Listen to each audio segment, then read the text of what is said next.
Okay. नमस्कार विद्यार्थी मित्रांनो, आपण स्टडी करत आहोत एनवायर सिस्टमचा लेसन, ज्यामध्ये आपण स्टडी करलेला आहे आतापर्यंत biodiversity, conservation and environmental issue. या लेसनचं शेवटचं लेक्चर आहे conservation of biodiversity. First one, what in by biodiversity? Variation present in living thing called as biodiversity. आणि ही बायोडायव्हर्सिटी आपल्याला कन्झर्व करायची आहे, कारण वर्ल्डमधली जी इन्स्टिट्यूट आहे जिचं नाव आहे IUCN, ही इन्स्टिट्यूट वर्ल्डमधल्या इंडेंजर्ड प्लांट आणि ॲनिमलचा डेटा काय करते, रेकॉर्ड करते. What is the full form of IUCN? International Union for Conservation of Nature and Natural Resources. ही इन्स्टिट्यूट वर्ल्डमधल्या इंडेंजर्ड प्लांट आणि ॲनिमलचा डेटा एका बुकमध्ये स्टोअर करते. त्या बुकला म्हणतो आपण रेड डेटा बुक,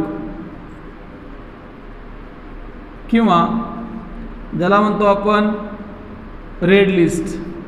वर्ल्डमधल्या या डिफरंट टाईपच्या स्पेसिसला IUCNने डिफरंट कॅटेगरीमध्ये कॅटेगराईज केलेलं आहे, जसं की extensive species, critical endangered species, endangered, vulnerable, near threatened, data deficient, not evaluated species, अशा अनेक प्रकारच्या स्पेसिसमध्ये IUCNने त्याला कॅटेगराईज केलेलं आहे. तर आपल्याला बायोडायव्हर्सिटी का कन्झर्व करायची आहे? Why to conserve diversity? Diversity is conserve due to 3 reason. Diversity conserve करण्या पाठीमागचे आपल्याला 3 कारणं आहेत. पहिलं रिजन आहे narrowly utilitarian reasons, second one आहे ब्रॉडली युटिलिटेरियन रिजन्स, आणि थर्ड वन आहे इथिकल रिजन. तर पहिलं बघू आपण नॅरोली युटिलिटेरियन रिजन. या बायोडायव्हर्सिटीमध्ये नंबर ऑफ प्लांट्स आहेत, ॲनिमल्स आहेत. मग या नंबर ऑफ प्लांट्स आणि ॲनिमल्सवरती आपल्या बेसिक नीड्स डिपेंडंट आहेत.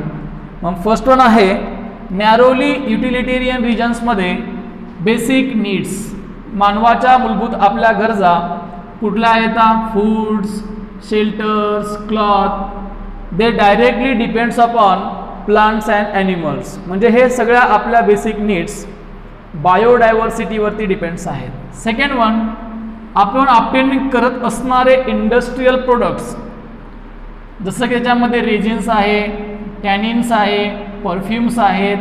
हे सगळे प्रोडक्ट, इंडस्ट्रियल प्रोडक्ट आपण नंबर ऑफ प्लांट्स आणि ॲनिमल पासून काय करतो, ऑब्टेन करतो. थर्ड वन एस्थेटिक यूज, काही ऑर्नामेंट्स, आर्टिफॅक्ट, कलाकुसर असणाऱ्या काही अनेक प्रकारच्या वस्तू आपण प्लांट्स आणि ॲनिमल पासून काय करतो, ऑब्टेन करतो. लास्ट वन आहे medical use of plants and animal. आपल्या वर्ल्डमध्ये 25% ग्लोबल मेडिसिन आपण प्लांट्स अँड ॲनिमल सोर्सपासून काय करतो, आयसोलेट करतो. प्लांट हा एक इम्पॉर्टंट मटेरियल आहे, सोर्स आहे मेडिसिनसाठी, जसं आपण आयुर्वेदा सिस्टममध्ये बघितलेलं आहे. म्हणजे हा झाला first one, basic needs, industrial product, aesthetic use, medicinal use of plants and animal. These are narrowly utilitarian reasons for conservation of biodiversity. पुढचा पॉईंट आहे ब्रॉडली युटिलिटेरियन रिजन. असं कुठलं ब्रॉडली रिजन आहे किंवा वाईडली रिजन आहे? आपल्या सगळ्यांना माहिती आहे प्लांट्स, आणि दुसरा पार्ट आहे ॲनिमल्स. प्लांट्स मध्ये एक प्रोसेस कंडक्ट होते, ज्या प्रोसेसला म्हणतो आपण फोटोसिंथेसिस. फोटोसिंथेसिसमध्ये प्लांट काय घेतात, कार्बन डायऑक्साईड, आणि ॲटमॉस्फिअरमध्ये काय रिलीज करतात, ऑक्सिजन. आणि हा ऑक्सिजन हा इम्पॉर्टंट गॅस आहे कोणासाठी, ॲनिमल्ससाठी. मग नंबर ऑफ फॉरेस्ट जर असतील तर नंबर ऑफ फॉरेस्टमुळं आपल्या ॲटमॉस्फिअरमध्ये ऑक्सिजनचं कॉन्सन्ट्रेशन वाढणार आहे. जसं की बघतो आपण अमेझॉन फॉरेस्टमध्ये अमेझॉन फॉरेस्ट आपल्या वर्ल्डला 20% ऑक्सिजन काय करतो, सपोर्ट करतो. मग नंबर ऑफ फॉरेस्ट असतील तर आपली बायोडायव्हर्सिटी कशी राहणार आहे, स्ट्रॉंग राहणार आहे. थर्ड वन आहे इथिकल रिजन. या बायोडायव्हर्सिटी मधल्या प्रत्येक स्पेसिसला एक इक्वल राईट आहे सगळ्या नॅचरल रिसोर्सेस उपभोगण्याचा. All living being have equal right to survive irrespective of their known or prospective economic use. प्रत्येक स्पेसिसला या बायोडायव्हर्सिटीमध्ये इक्वल राईट आहे, सगळ्यांना सारखा अधिकार आहे, ज्याला आपण काय म्हणतो इथिकल रिजन्स. म्हणून आपला बायोडायव्हर्सिटीचं कन्झर्वेशन करायचं आहे. तर मग बायोडायव्हर्सिटीचं कन्झर्वेशन आपण किती प्रकारे करू शकतो. Biodiversity can be conserve by mainly 2 types. First one आहे इन सिटू कन्झर्वेशन आणि सेकंड वन आहे ex situ conservation. In situ conservation म्हणजे काय, नंबर ऑफ इनडेंजर्ड प्लांट आणि ॲनिमल यांना त्यांच्या आपण हॅबिटॅटमध्ये जेव्हा कन्झर्वेशन करतो तेव्हा त्याला आपण इन सिटू कन्झर्वेशन म्हणतो. नंबर ऑफ इनडेंजर्ड प्लांट आणि नंबर ऑफ इनडेंजर्ड ॲनिमलला आउटसाइड देअर हॅबिटॅटमध्ये आपण जेव्हा कन्झर्वेशन करतो तेव्हा त्याला आपण एक्स सिटू कन्झर्वेशन म्हणतो. What is by in situ conservation, conservation of endangered species of plant and animals in their natural habitat, in their natural habitat.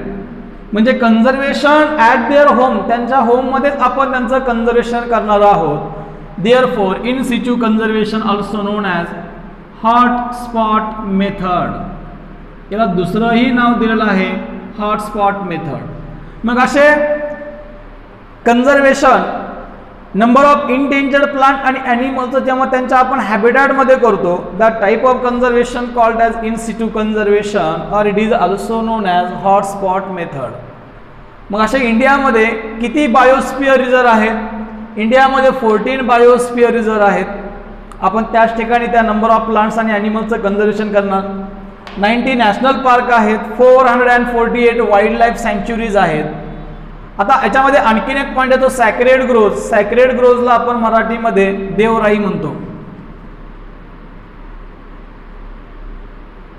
What is by sacred groves, conservation of forest under the protection of God or under the protection of name of God. देवाच्या नावाखाली राखलेली वनराई, ज्याला आपण मराठीमध्ये देवराई म्हणतो. म्हणजे special protection आहे अशा फॉरेस्टला कुणाचं, नेम ऑफ गॉड. आणि name of God that is a special protection. असे आपले सॅक्रेड ग्रोव्ज ओव्हरऑल इंडियामध्ये 13,000 आहेत. त्या अनेक प्रकारच्या स्टेटमध्ये फाउंड होतात. दुसरा आहे ex situ conservation, conservation of endangered species. Conservation of endangered species outside their habitat called as ex situ conservation.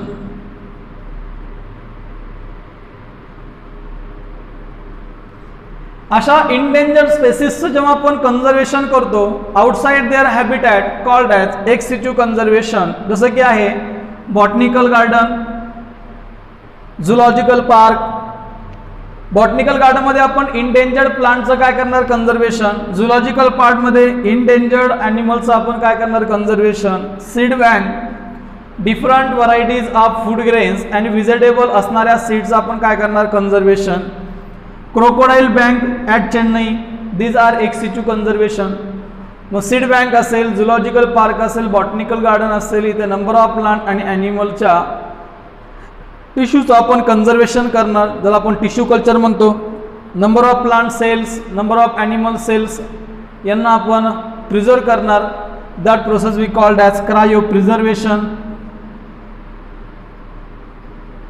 Endangered ॲनिमल्समध्ये त्यांचा नंबर वाढवण्यासाठी प्रॉपरली आपण त्याच्यामध्ये IVF करणार, in vitro fertilisation.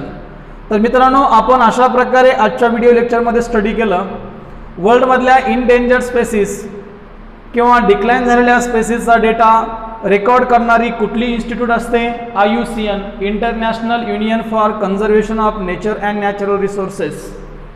He endangered plant आणि इंडेंजर्ड ॲनिमलचा डेटा रेड डेटा बुकमध्ये किंवा रेड लिस्ट बुकमध्ये काय करते? स्टोअर्ड करते. Then conservation of biodiversity. Why to conserve the biodiversity? Due to 3 regions: narrowly utilitarian region, broadly utilitarian regions, and third one आहे ethical region. Then how to conserve the biodiversity? Biodiversity is conserved by mainly 2 types. First one is the in situ conservation and second one is ex situ conservation. Conservation of biodiversity or conservation of endangered species of plants and animal in their natural habitat called as in situ conservation, and conservation of endangered species outside their natural habitat called as ex situ conservation. तर मित्रांनो, अशा प्रकारे इथे आपला हा lesson end झालेला आहे. पुढे एन्व्हायरमेंटल इश्यू हा पार्ट डिलीटेड आहे, तर आपण इथे आज थांबत आहोत. थँक्यू.